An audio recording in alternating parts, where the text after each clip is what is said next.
hello ඉතින් අදත් mister Japan channel එකත් එක්ක සම්බන්ධ වුණාට ඔයගොල්ලන්ට බොහොම ස්තුතියි. ඔයගොල්ලන් තාමත් මේ channel එකට subscribe කරලා නැත්නම් කරුණාකරලා subscribe කරලා ජපානය ගැන ලෝකෙ ගැන දැනුවත් වෙන්න. ඉතින් අද මම කතා කරන්න යන්නේ මේ ඇමරිකාවේ ළඟදී ලීක් වෙච්ච scene එක ගැන. මොකද්ද මේ ලීක් වුනේ? ඇමරිකාවේ යුද මෙහෙයුම් යම්කිසි ආකාරයකින් ජර්නලිස්ට් කෙනෙක්ට ලීක් වෙලා තියෙනවා. ඒ ලීක් වෙච්ච හේතුව තමයි යුද මෙහෙයුම් ඒ කරන යුද මෙහෙයුම් එක යුද මෙහෙයුම් විශේෂයෙන්ම හූති ත්‍රස්වාදීන්ට එරෙහිව කරපු යුද මෙහෙයුමක් සිග්නල් කියන ඇප් එක හරහා ගෲප් එකක් හදාගෙන ඒ ගෲප් එකේ ඒ ඉන්ෆර්මේෂන් හොමාරු කරගෙන තියෙනවා. මේ කවුද මේ ගෲප් එක හදාගෙන තියන්නේ? ඇමරිකාවේ හමුදාවේ ඉහළ නිලධාරීන් සහ රජයේ ඉහළ නිලධාරීන් තමයි මේ ඇප් එකේ ගෲප් එක ඇතුලේ ඉඳලා තියෙන්නේ. ඉතින් යම්කිසි අත්වැරදීමකින් මේ ජර්නලිස්ට් කෙනෙක්ව මේ ගෲප් එකට ඇඩ් වෙලා තියෙනවා. ඒ ඇඩ් වෙච්ච තමයි මේක ලීක් වෙලා තියෙන්නේ. දැන් මෙහෙම අපි කතා කරමු. මට ඩිප්ලොමැටික් ගැන ඩිප්ලොමසි ගැන මට කිසිම මේ දැනුමක් නැහැ. එක නීති රීති තියෙනවා ඇති.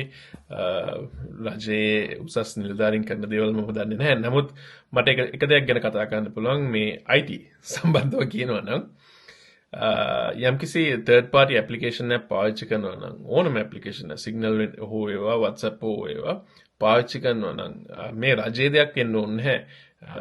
රජයේ information විතර නෙමෙයි යම්කිසි company ක information උනත් messenger application එක පාවිච්චි කළා හොමාරු වෙනවා නම් අනිවාර්යයෙන්ම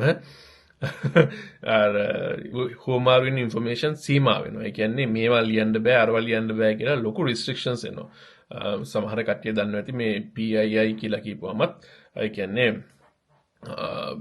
යම් කිසි කෙනෙක්ව හඳුනා ගැනීමට පුළුවන් ඉන්ෆර්මේෂන් එහෙම එළියට දාන්නේ නැහැ ඔය වගේ ඇප්ලිකේෂන් හරහා. ඒකට හේතු තියෙනවා. මොකද හේතුව ඔය ඉන්ෆර්මේෂන් මොන සර්වර්ස් හරහාද යන්නේ? ඒ වගේම ඒ සර්වර්ස් යම්කිසි ආකාරයකින් දවසක හැක් වෙලා ඒ data විතරක් එක්ස්ට්‍රැක්ට් කරගෙන යම්කිසි දිනයක කාලය ගත වුණත් decrypt වෙනවා. ඒ කියන්නේ encryption තිබ්බත් decrypt කරන්න පුළුවන් විදියක් හම්බ වුණොත් ඒ information කෙලින්ම black market වලට යනවා. ඔය leak වෙන scene තමයි වෙන්නේ. හරි? ඉතින් ඒකින්ද මම මේ සරලව පැහැදිලි කරලා දුන්නේ.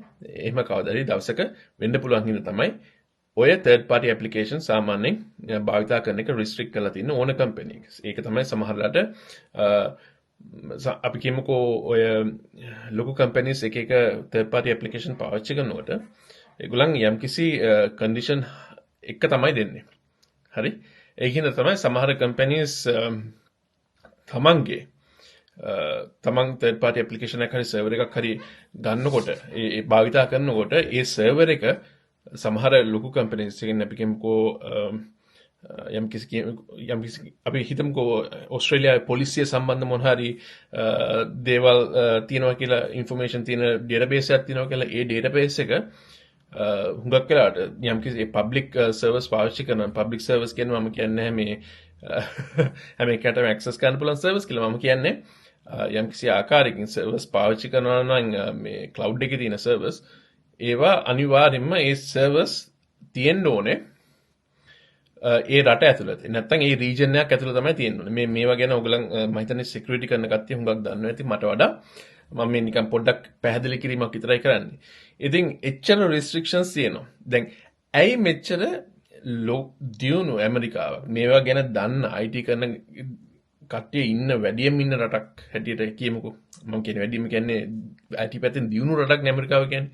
ඇයි මෙච්චර මේ third party application එක කරලා මෙවැනි information භාවිතා කරන්න උහමාරු කරගන්න ඉඩ දුන්නේ කියලා. මේක අපි හිතමු මේක යම්කිසි ආකාරයකින් තමන්ගේ ඒ කියන්නේ human error එකක් කියලා. ඒ කියන්නේ යම්කිසි කෙනෙක් නැහැ අපි group එකක් හදාගෙන මේක කතා කරමු කියලා පෞද්ගලිකව හිතලා කරපු දෙයක් වෙන්නත් පුළුවන්. නැහැ කියන්නේ නැහැ. ඒක ඇත්ත වශයෙන්ම ඔහුගේ අත්වැරදීමක් හරි human error එකක් හැටියට අපි මේ හඳුන්වලා දෙන්න පුළුවන්. නමුත් මෙහෙම හිතමුකෝ. හරි? ලේසි පහසුද? ඒ වගේ ඉන්ෆර්මේෂන් එකක් එළියට යන්න.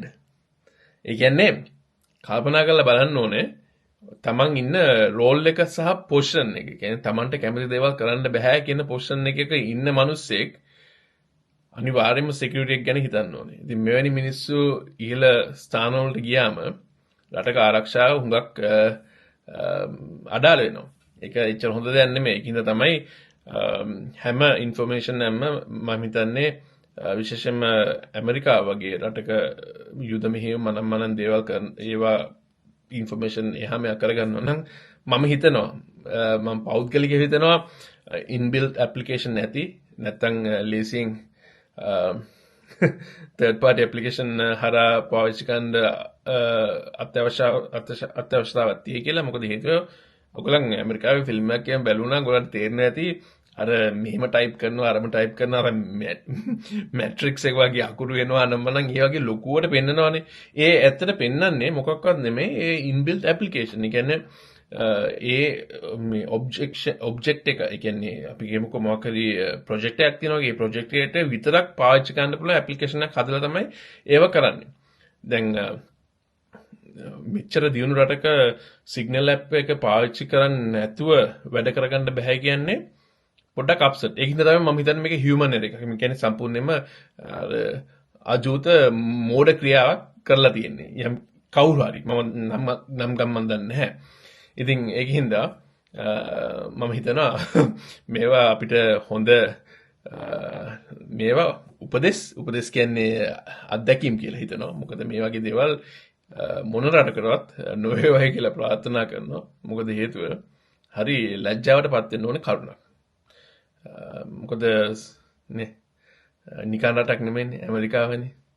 ඒකින්ද මම හිතනවා මීට පස්සේ මේ වගේ දේවල් සිදු නොවේයි කියලා. IT පැත්තෙන් නැවතත් මතක් කරලා දෙනවා නම් ඕනම ඔයගලන් අලුත් කම්පැනි එකකට ගියත් මම හිතනවා ලැප්ටොප් එකක් අතට දෙනකොට හරි ෆෝන් එකක් අතට දෙනකොට හරි දාන්න පුළුවන් නීති සංග්‍රහ ඔක්කොම දාලා දෙන්නේ මේක පාවිච්චි කරන්න එපා අර පාවිච්චි කරන්න එපා කියලා දෙන්නේ. සමහර කම්පැනිස් තියෙනවා නිදහස දෙනවා. නමුත් හුඟක් ලොකු IT කම්පැනිස් මම හිතනවා එච්චර නිදහසක් දීලා නැහැ. පාවිච්චි කරන්න පුළුවන් ඇප්ලිකේෂන් සම්පූර්ණයෙන්ම නතර කරලා තියෙන. විශේෂයෙන්ම දැන් මේ AI තාක්ෂණය තියෙන හින්දා හුඟක්ම කම්පැනිස් ChatGPT පාවිච්චි කරන්න දෙන්නෙත් නැහැ. හරි. ඒකට හේතු තියෙනවා. මොකද හේතුව ඒ ChatGPT පාවිච්චි කරපුවම අපි ටයිප් කරන දේවල් ඔක්කොම වෙන සර්වර්ස් වල යන්නේ. හරි. ඒකින්ද තමයි සමහර කම්පැනිස් දැන් තමන්ගේම AI මොඩල්ස් එම හදාගෙන පාවිච්චි කරනවා. ChatGPT හරහා යන්න දෙන්නේ නැහැ. එක ක්‍රම තියෙනවා. මම දන්නේ නැහැ. මම AI ගැනත් වැඩි දන්නේ නැහැ. නමුත් මම දන්න ආකාරයට හුඟක් කම්පැනිස් දැන් ChatGPT නවත්තලා තින්නේ. අනිත් එක තමයි ඔයගලන්ට මතකද ඊලොන් මස්ක් එක සැරයක් නිකන් හරි iPhone එක ChatGPT එක ඉම්ප්ලිමන්ට් කරොත් ඒක ඊලොන් මස්ක්ගේ කම්පැනිස් වල වැඩ කරන කට්ටිය එම්ප්ලොයිස්ලට iPhone ලැබලා දෙන එක නවත්තනවා කියලාත් කිව්වා. ඒකට හේතුව තියෙනවා. අපි නොදන්න දේවල් හුඟක් තියෙනවා ලෝකේ. ඉතින් ඒකින්ද ඔයගොල්ලෝ යම්කිසි දේවල් එක නේ අනවශ්‍ය දේවල් හොමාරු කර ගන්නවා නම් කරුණා කරලා තමන්ට පෞද්ගලික දේවල් මම කියන්නේ මේ හොර වැඩ අනම්මනම් කියලා මම කියන්නේ තමන්ගේ පෞද්ගලික දේවල් තියෙනවනේ ඒවා හොමාරු කර ගන්නකොට මොන ඇප් එක හරහාද යන්නේ ඒකේ මොන සිකියුරිටිස් තියෙන්නේ කියලා හොඳට හොයලා බලලා ඒ ඇප්ලිකේෂන් පාවිච්චි කරන්න. හරි.